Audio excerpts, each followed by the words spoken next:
Nagsimula lang sa may ko, Cebu sa picture, pero nasa Manila na ako. Tapos may nag-comment na, "Hi ate, meet tayo." Ngumiti ako, pero sa isip ko, close pa tayo.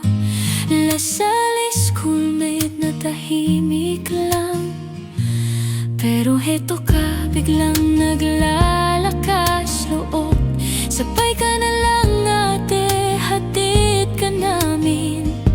At doon na nagsimulang kumatok ang pangalan mong Mika sa araw-araw ko.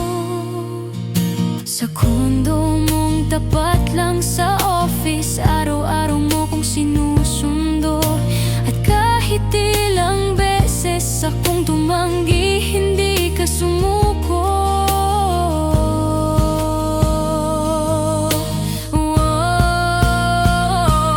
Mika, sa lugawan nagsimulang lumambot ang puso kong takot sa mamahaling gastos. Pero sa'yo lugaw lang, kontento na tayo. Tawat kwento hanggang umaga, paborito ko na tong lugaw.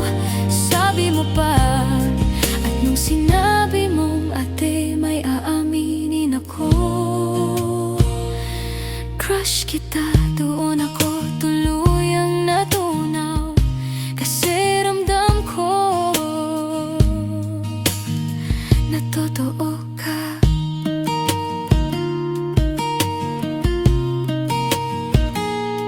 Pizza sa office, lunchbox na puro ginatang hipon. Paborito ko yun, alam mo. Pati office mates ko natutuwa sa effort na dala mo araw-araw. Bukay Ferrero, hatid sundo, hindi ko hiningi pero binigay mo. At sa kulit mo, sipag mo, at sa puso mong totoo, doon na nga sinagot na kita.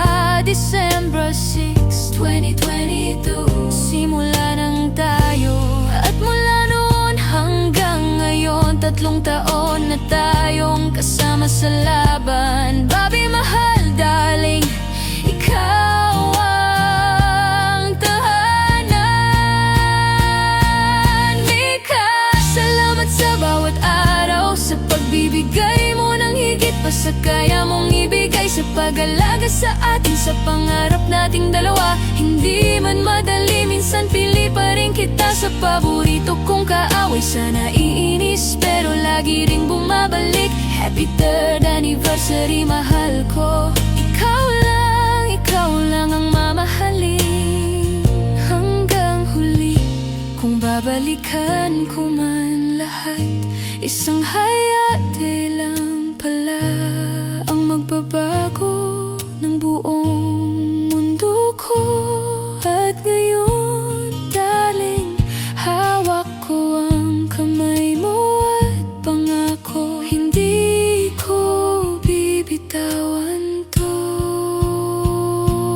Mika, sa'yo nagsimulang lahat, at sa'yo ko gusto tapusin ang bawat bukas. Sa pangarap nating sabay na abutin, babi mahal, kasama mo ako sa ngayon at sa susunod pa.